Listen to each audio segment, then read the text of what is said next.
You're listening to The Higher Ed Marketer, the podcast for marketing professionals in higher education. Join us every week as we talk to the industry's greatest minds in student recruitment, donor relations, marketing trends, new technologies, and much more. If you're looking for conversations centered around where marketing in higher ed is going, this podcast is for you. Let's get into the show.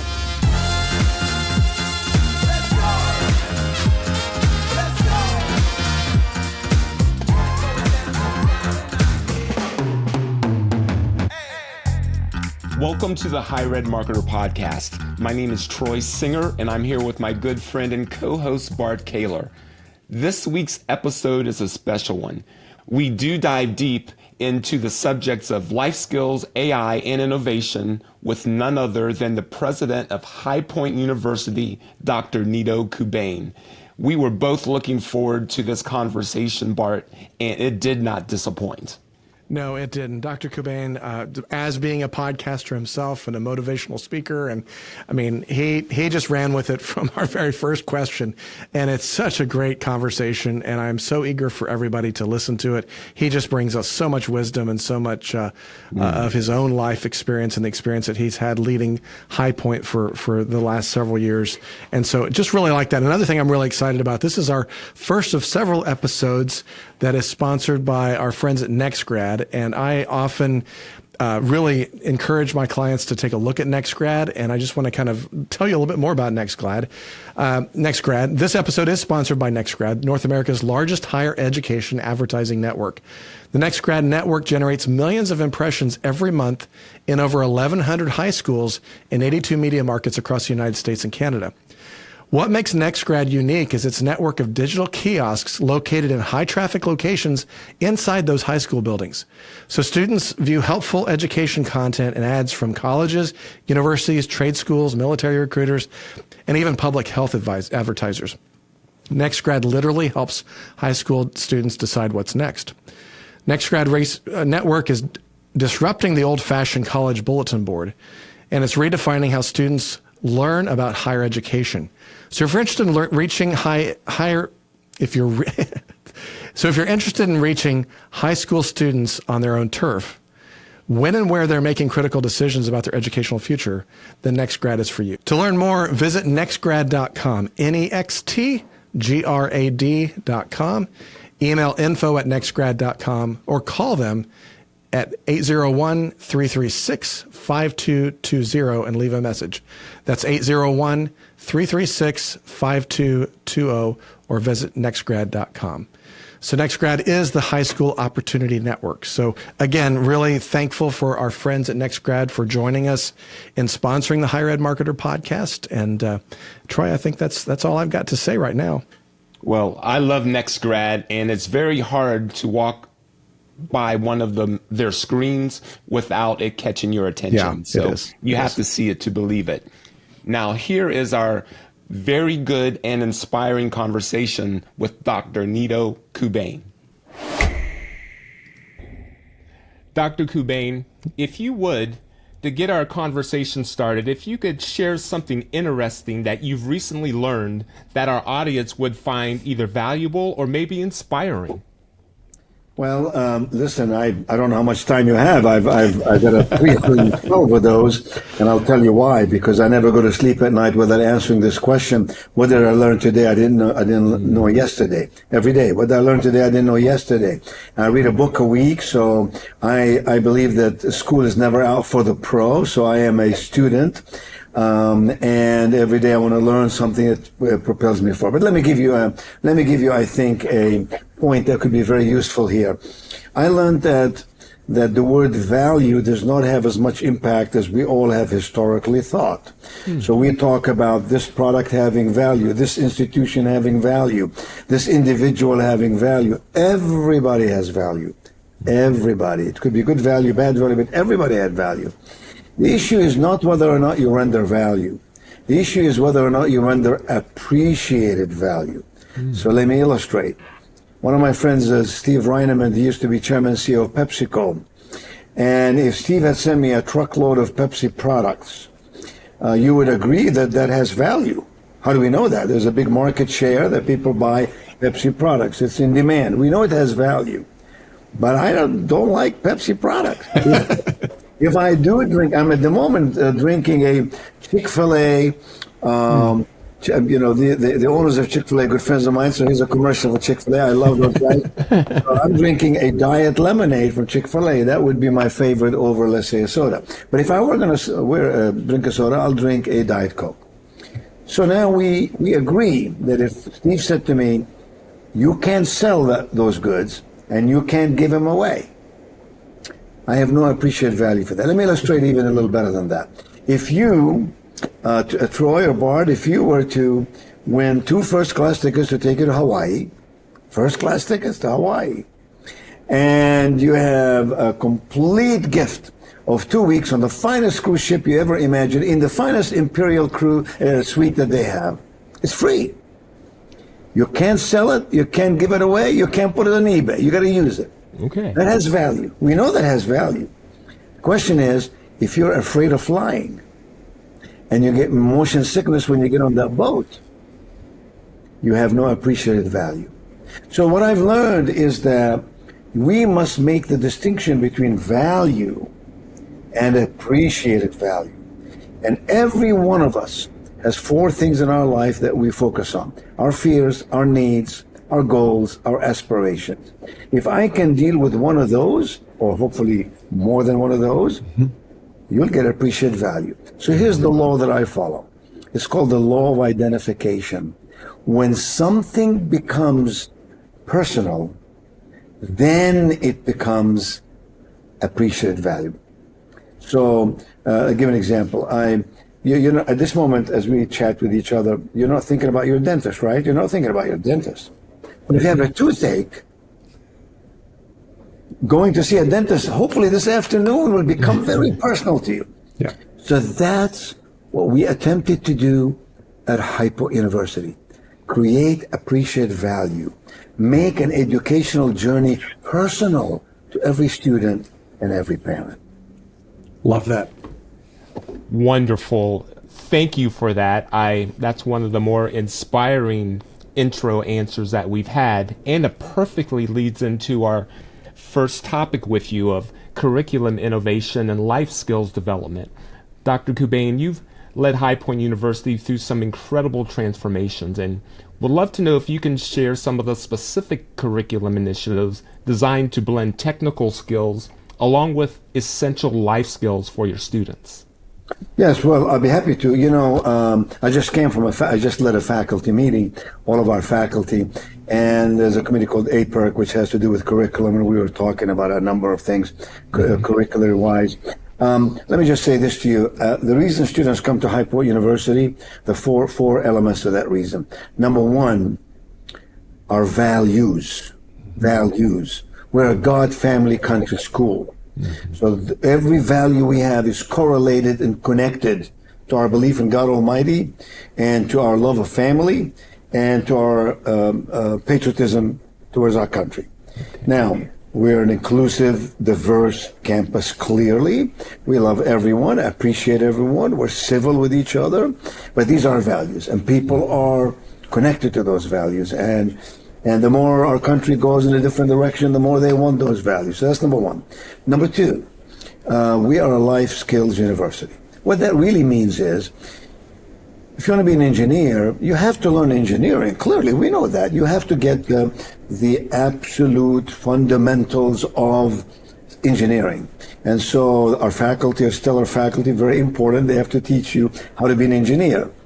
However, if you graduate from engineering school and you're not coachable, you have no emotional intelligence, you don't know how to deal with risks, you don't know how to connect with people in a meaningful and purposeful and a win-win relationship, you don't have life skills. So you go out there and you know the technical element of your discipline, but you know not the framework that goes around that technical, which we call transformational. So life skills. It's an ecosystem at High Point. To your question, it penetrates every department every school. We have life skills entrenched in those programs, but we also have success coaches, and we also have specific classes on it. We also have 50 or more in residence experts who come from all over the world to teach our students. So you have tradition. Think of it this way. You have tradition on the one hand, respect the protocol of the academy, and innovation on the other hand.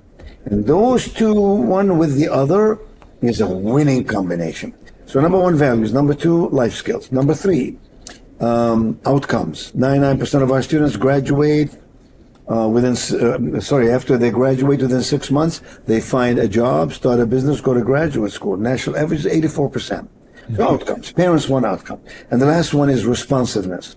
That we respond to every parent any hour of the day or night, 7 days a week, and we have systems for that. So in that context, therefore, when you talk about curriculum, our curriculum is not just inside the classroom, it's the way we live. We model behaviors to our students. And so our curriculum is that which is in the classroom, the Mona Lisa of a university. And then the frame around the Mona Lisa is complementing the curricular in-classroom teaching. I don't refer to our faculty as teachers. I refer to them as enablers of learning. There is a measurable difference between the two. But we have made significant moves to create curricular innovation here that prepares our student for the world as it is going to be.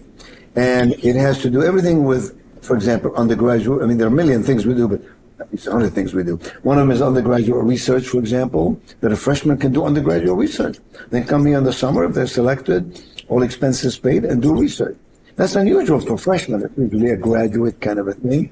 To externships, to internships, all of the things that supplement, if you will, the content. So it's the content of what you must learn in a context that prepares you for a successful future.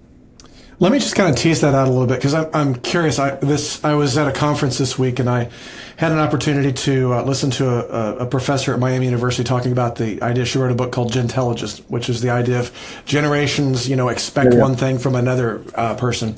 And I know that many times Generation Z kind of gets probably a bad representation sometimes on their approach to life skills.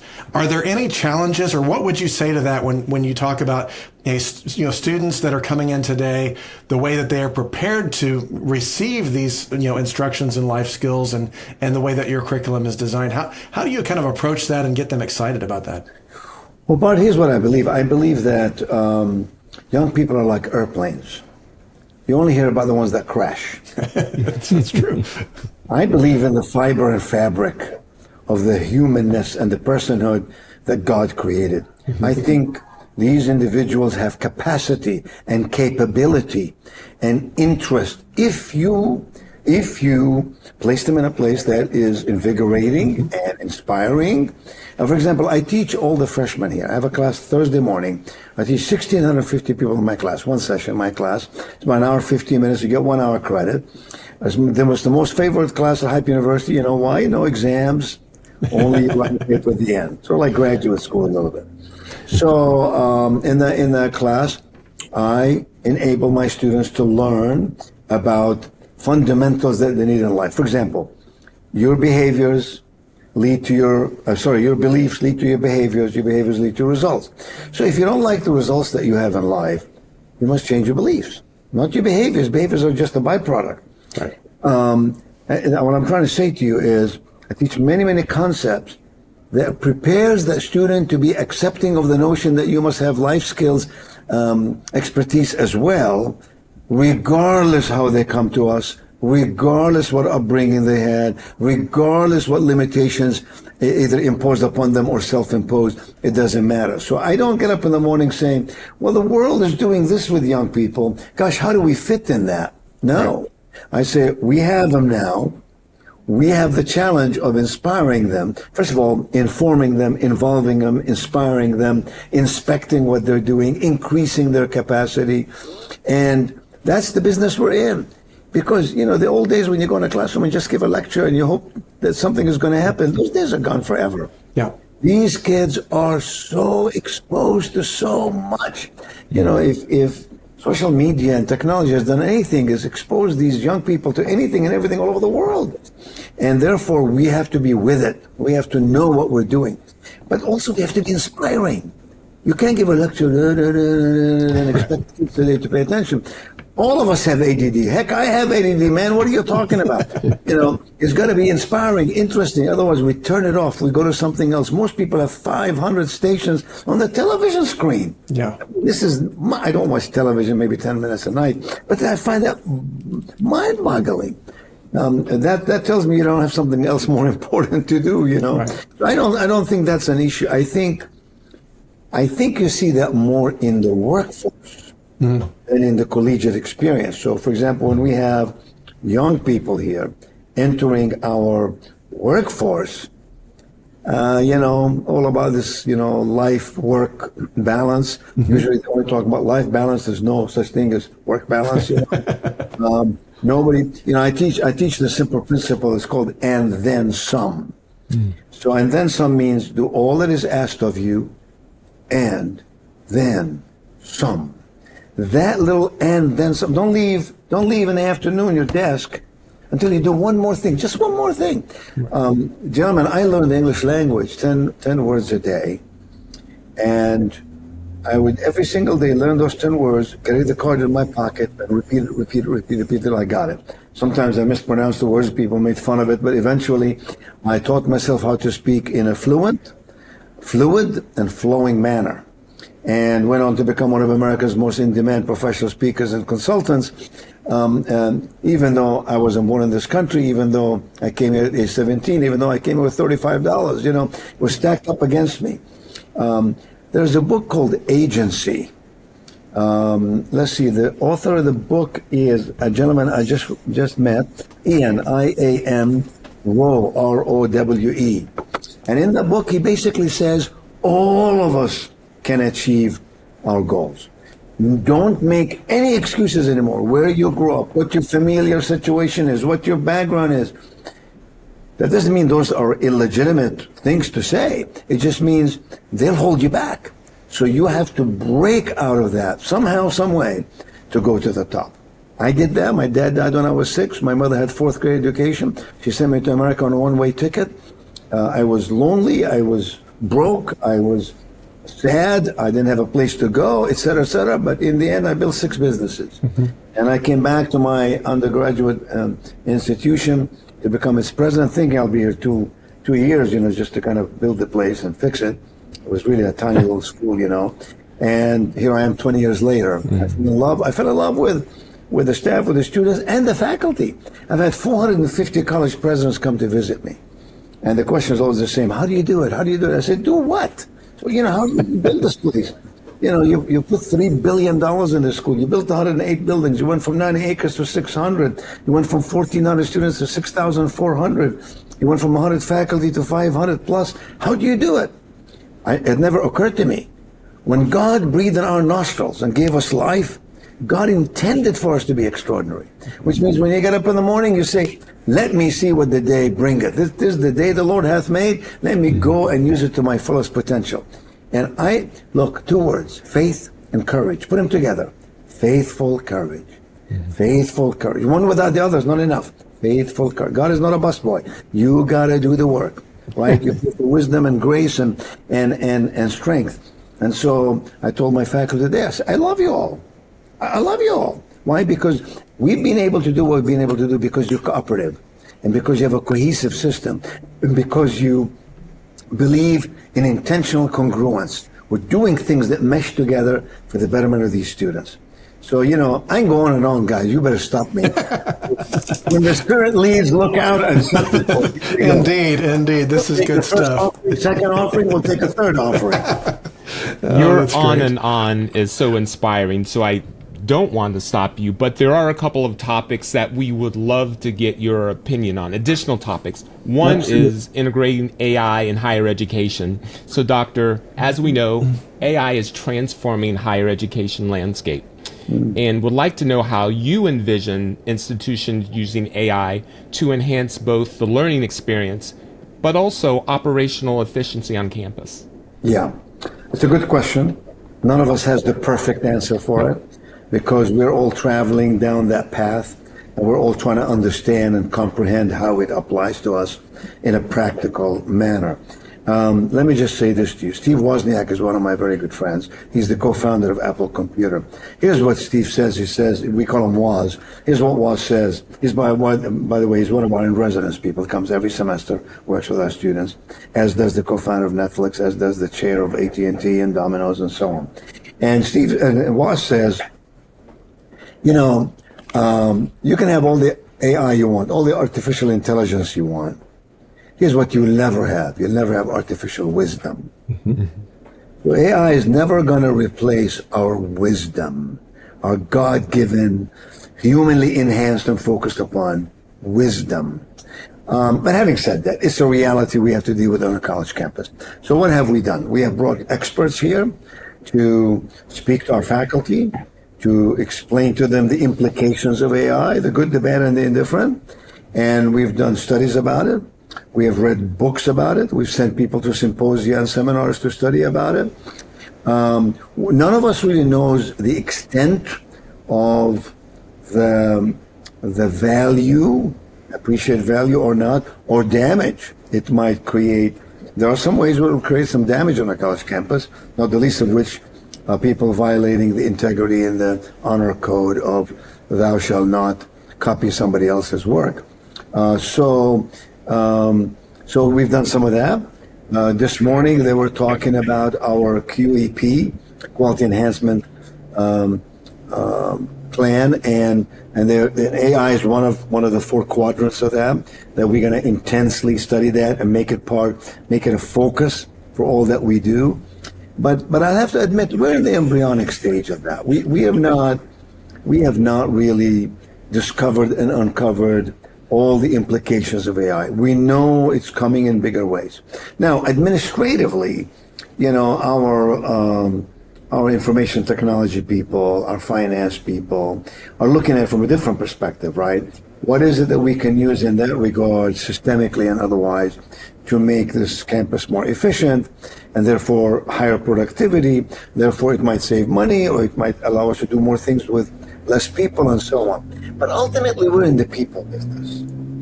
And I don't think you're ever going to replace the human touch. I told you one of the four things is responsiveness at Hype University. So I don't know that AI is going to be responding. When you and I get upset when we call our bank or American Express, we never talk to a human being. Go here, do this, We like to talk to a human being. We were created that way, And so I don't think AI is going to do everything people are thinking it's going to do. Where it's going to be exceptionally useful, I think, is in manufacturing, in industrial elements, and in governmental massive systems of communication. On a college campus, we have a responsibility to enable our students to understand what AI is and the implications thereof, because that's part of life skills, right? We don't graduate saying, what is AI? Right. But ultimately, I'm not so concerned about artificial intelligence as I am concerned about natural stupidity. I think we got to fix natural stupidity first. We do stupid things in so many ways, and we got to fix that as well. So as you've kind of explored that with your faculty, your staff, your stakeholders, are there any tips that you would give other institutions? Because I was at a conference this week I mentioned, and I led a couple roundtables on generative AI, and some schools were talking about how they're challenged because leadership is kind of putting a stance in the ground saying we're not going to be a part of that. We're going to block ChatGPT from the servers because IT has said this and that. What would you encourage leaders to say as far as bringing the campus to a common conversation? Number one, in my personal view, every leader should understand his or her strengths, but every leader must understand his or her limitations. Yeah. So I have strength in finance, in marketing, and I don't have strengths in AI. So when that is an acknowledgement, then one must reach out to people who are experts, people who are investing in the entirety of their day analyzing, dissecting, and understanding what is AI, how do you apply AI, what are the implications of AI, what are the dangers of AI, and so on. Yeah. And so number one, you got to have people who know what they're doing helping you. That's number one. Number two, I believe in a university context, which is what we're talking about, I believe that the president or the chancellor should take significant steps to make sure that his or her faculty understand, at least have a working understanding of what AI is. Because if the faculty don't, and the students eventually get, more understanding, we're going to have a problem. Right. So, number one, get experts. Number two, make sure that you're doing enough internally to create that. Number three, hey, be open-minded. If there are pieces of AI that can apply to what we're doing, that can help us to become better at what we do, more distinctive at what we do, we should employ them. And we should test. Remember, I said tradition and innovation. My friend John Maxwell puts it this way. I love the way he says it. John says, you got to do more before. You got to do more things before your competition does them, right? Do more before. And I agree with that. And I think that's been part of our success at High Point, is that we chose not to swim in an ocean of sameness, not to swim in a lake of differentiation, but rather to swim in a small pool of distinction. Mm-hmm. Not uniqueness. People think distinction and uniqueness are equivalent. They're not. Nobody's going to be unique in this sector. But be distinctive. Do it differently. Do it better. Forget about creativity. Creativity is about doing things differently. Innovation is about doing things better. And so I'm very focused every single day. What is it we can do here that serves the interests of our students, that resources our faculty and staff amply so they can do their job excellently? And how do we prepare our students for the world as it's going to be? Yeah, I love that. I love that last part of preparing them for the world as it's going to be, because I think that's critical. And I love the fact that that's the angle that you're approaching so much of the community there. Dr. High Point University, as you alluded to a little earlier in the conversation, has developed strong partnerships with industry leaders, and would love for you to explain the importance of these partnerships and how they have helped bring alignment to the curriculum with real-world skills. Yeah, that's a great question. So first of all, it's not just industry. It's industry professionals, lawyers, doctors, etc. It's business at large. It's nonprofits, etc. And I think that's the way you meant it. It's the general genre in that regard. Yes. So, I come out of business. I'm an entrepreneur. I came out of graduate school, began my first business. I was never a career academic, although I had a company that did education for businesses on leadership and so on, strategic planning and so on. So, it's natural for me. I've given 8,500 presentations all over the world, professionally, meaning you get paid for it. And I became, I come from the era of, although I'm younger than they are, they've almost passed on now, but I come from the era of Zig Ziglar and Earl Nightingale and Ken McFarland and Og Mandino and that crowd. And I travel all over the world speaking. And so I, therefore, collected and accumulated and appreciated a large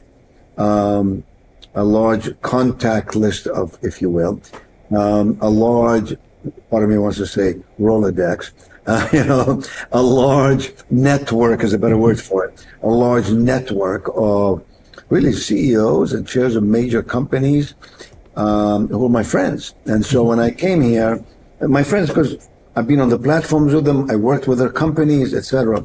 So when I came here, I said, listen, we got to get these people here. Because while I have the ultimate respect for professional academics, a person who spent their life learning and growing so they can impart information and knowledge to others, I also want my students to be exposed to those practitioners who are doing it every day. So in our business school, for example, I want CEOs of banks to speak to them. I want CEOs of accounting firms to speak to them. I want CEOs of advertising agencies and marketing to speak to them.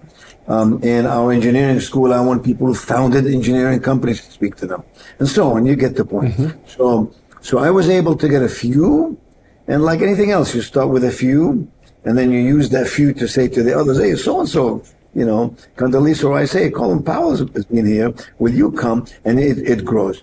As David Foster, the great, music writer and so on, said to me one time, he said, the single most important thing you can teach your students is the art of networking. Because it's the people you know and who respect you and love you can truly connect you to the world in a much bigger and better way, deeper way, faster way than you can do it on your own. So here's what we do with them. We invite them to join us. Some of them we pay a fee to come here. Some we don't. Most we don't. And we ask them to come here a night and a day in the fall, a night and a day in the spring.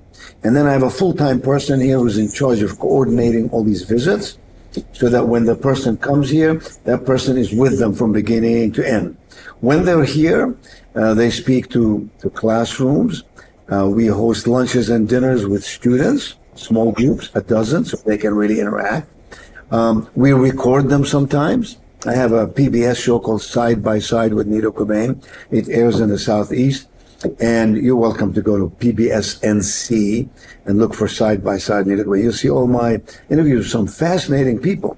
So sometimes we record that. Sometimes we record just a video that we can use bits and pieces of it. For example, our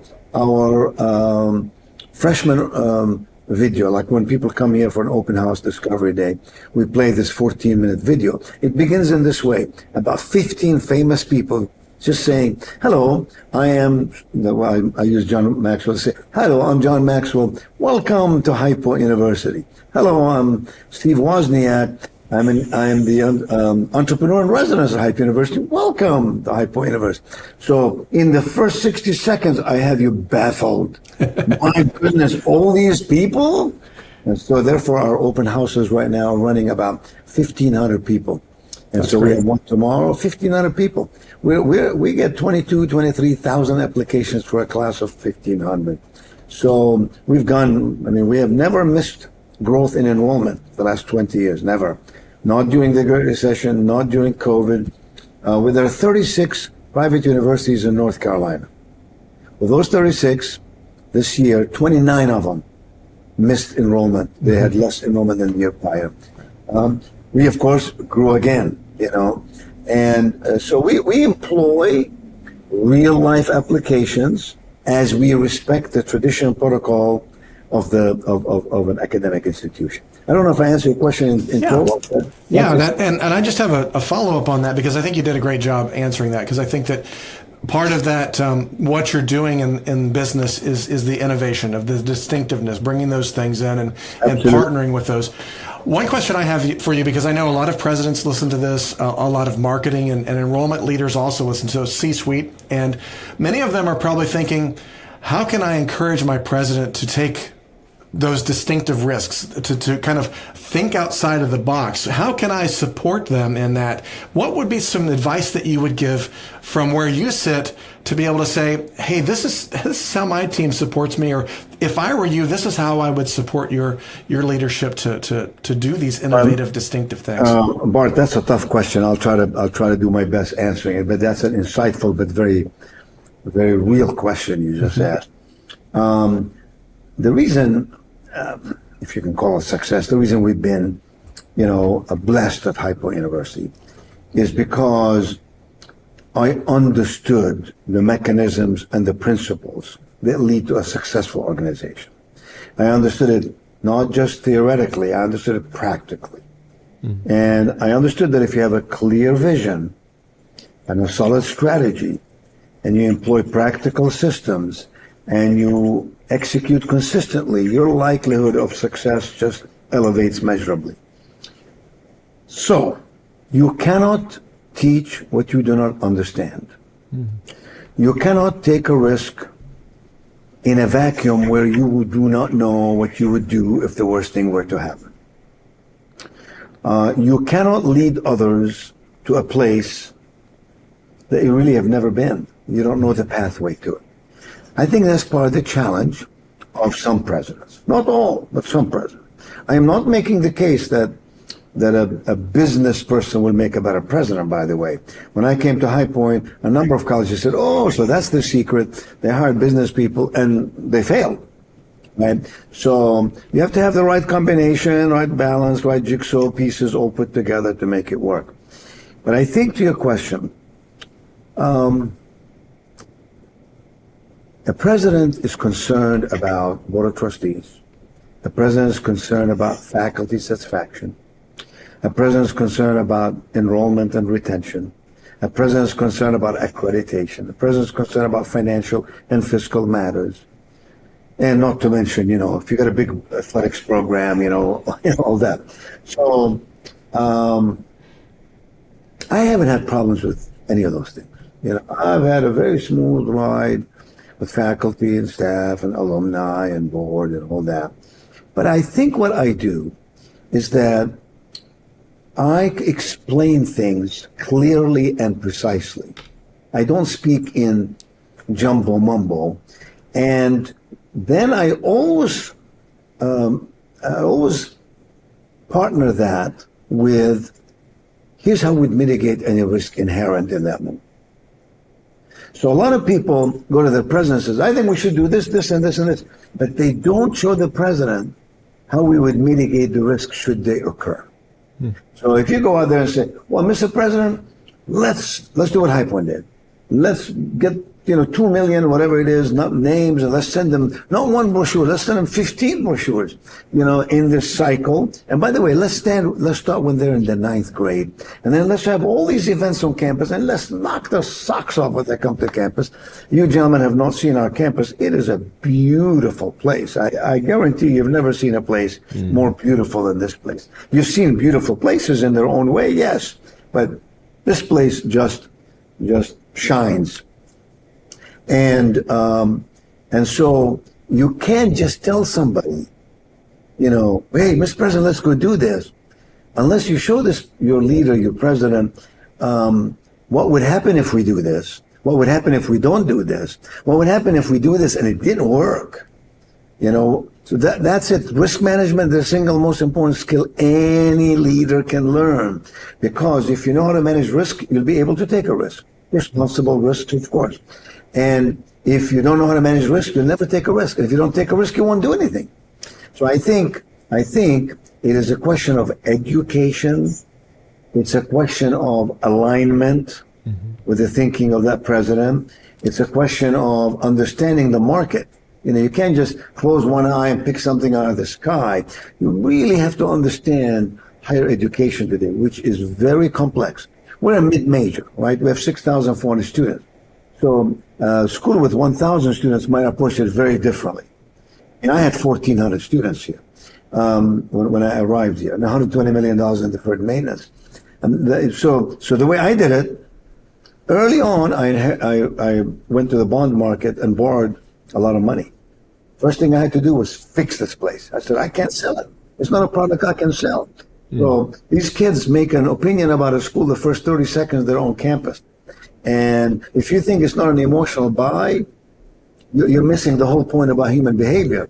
For an 18-year-old, it's an emotional buy to begin with. Now, it's going to be more if the academics are not excellent after semester they'll transfer somewhere.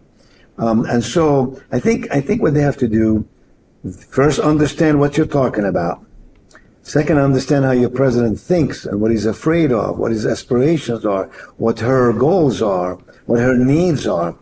And then explain it in a way, in steps, why we should do this. At High Point, it happened the other way around.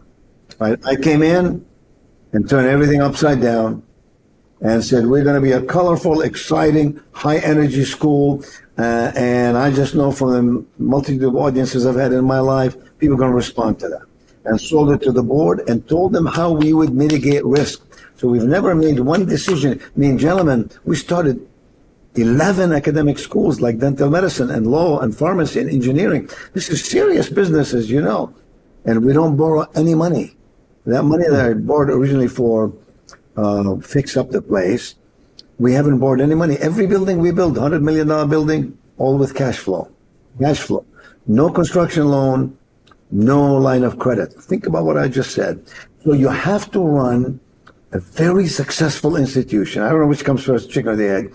Very successful institution, so that you can attract enough parents who have means. Not all, you want to help everybody, but you got to have a few who have means.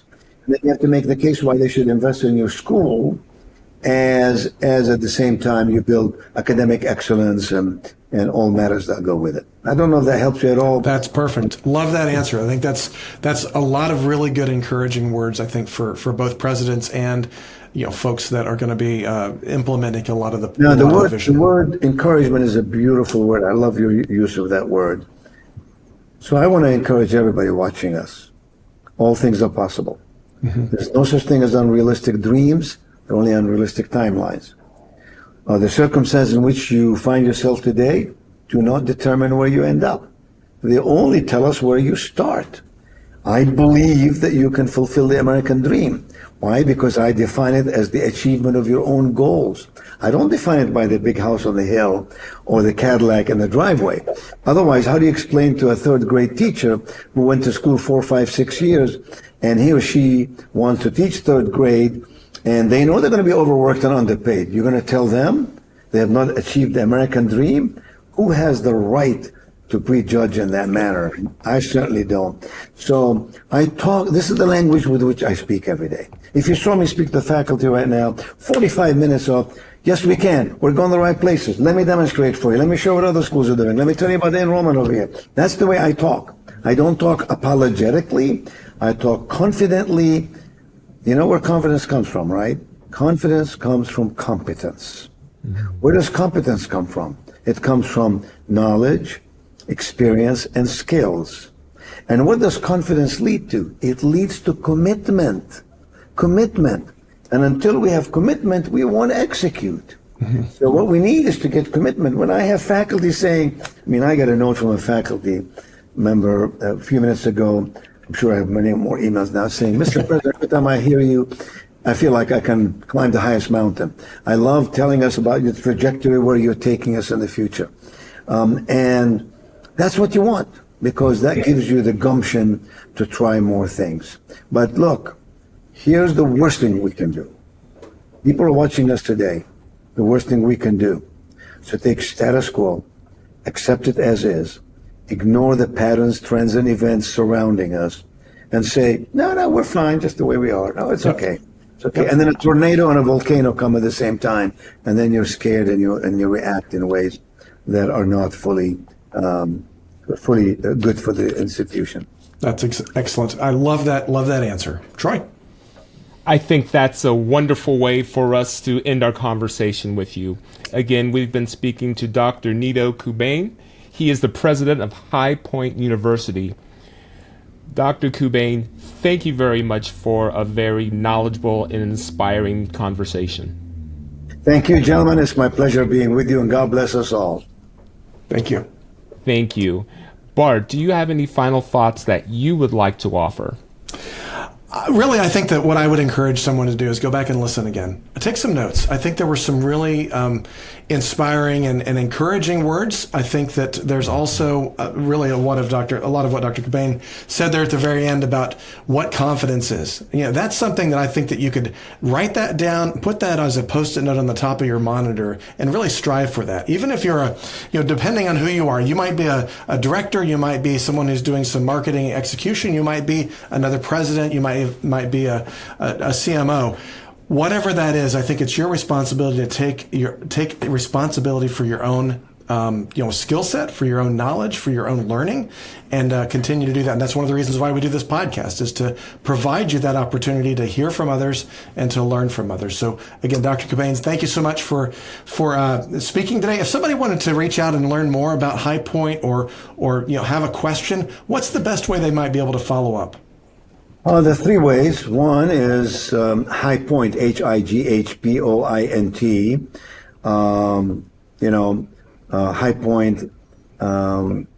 highpoint.edu. That's one way. That's our, a lot of information there. But another way is we have something that's free, doesn't cost anything. It's an app you can download. It's HPU, capital H, capital P, capital U, and then the plus sign, mathematical plus sign. You download that app. It has every interview I've ever done. It has all kinds of 3-minute lessons and long lectures, and it is just a trough filled with value. The third way, if something is really important, someone is really serious and have a question, feel free to write me. My email is public. It's N Qubein, Q-U-B as in boy, E-I-N. There's no E after the U. N Qubein, Q-U-B-E-I-M, at highpoint.edu. I'm happy to answer short emails, 6 lines or less. Because most of the time I'm going to read it on this and answer it on this. And so I get 300 emails a day. I answer every single one of them. And I don't have any filtering. I don't have president at High Point. My president's office is run by me and one administrative assistant. I don't believe in, layers and so on. And I'm a man of the people. I'm connected to what's going on, and that helps. And the emails tell you that. So those are the 3 ways that could be very useful. Great. Thanks again. I appreciate that. Yes, thank you, Doctor. The Higher Ed Marketer Podcast is sponsored by Kaler Solutions, your go-to partner for higher ed mission-fit marketing strategies, enrollment, and branding needs. And by Ring Digital, your ad targeting people. With our powerful technology, we ensure your message connects with the right audience to maximize impact. On behalf of Bart Kaler, Dr. Qubein, and myself, Troy Singer, thank you very much for listening.